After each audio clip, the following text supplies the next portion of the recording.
Hi, I'm Holly Cusumano, and this is 52 Ways to Add Herbs to Your Life. Today I want to talk to you about a plant called Prunella vulgaris. I've grown it here in the healing bed of the spa garden for the past 5 years or so, but I have never used it for anything. And this year I want to change that. So first I want to read to you from this book.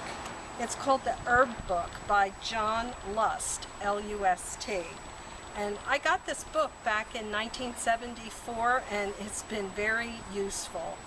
I had a little trouble finding prunella in this book though. It's listed under wound wart. And prunella has multiple common names: all heal, blue curls, brown wart, Hercules wound wart, self-heal. And so anyway, there are many medicinal uses for prunella.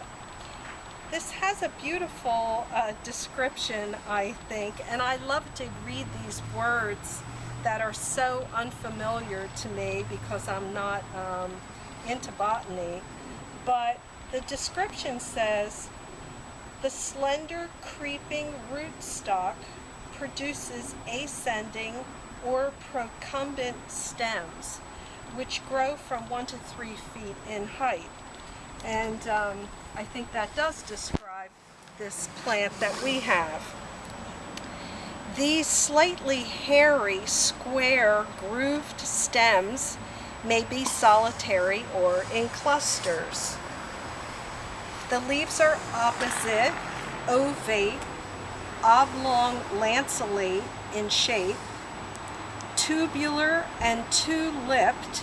The tiny purple flowers grow in dense terminal spikes, blooming from May to October. The fruit is an ovoid, smooth, angled nutlet. So anyway, there's a lot of interesting words in that paragraph.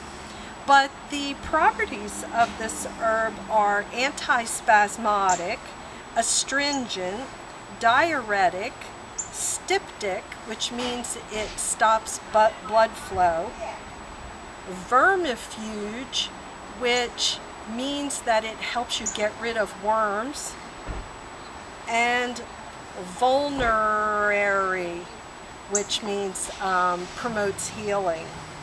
So it can be used as taken as a tea, or used as a gargle for throat conditions, pharyngitis.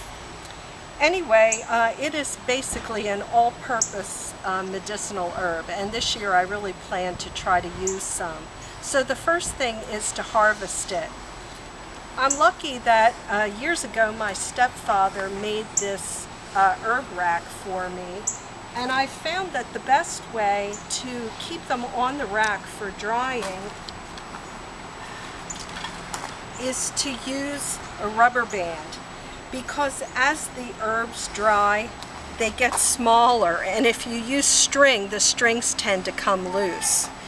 You can, though, use string to tie them to the rack.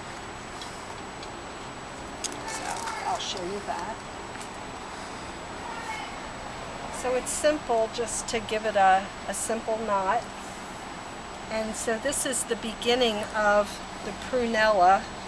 There is another way to dry just the flower heads that I'm going to try this year, and that is to take a simple paper bag.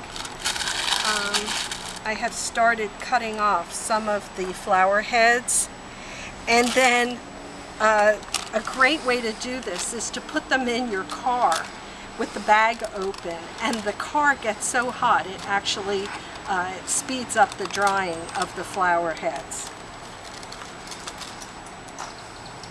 So I hope you try prunella in your garden. See ya.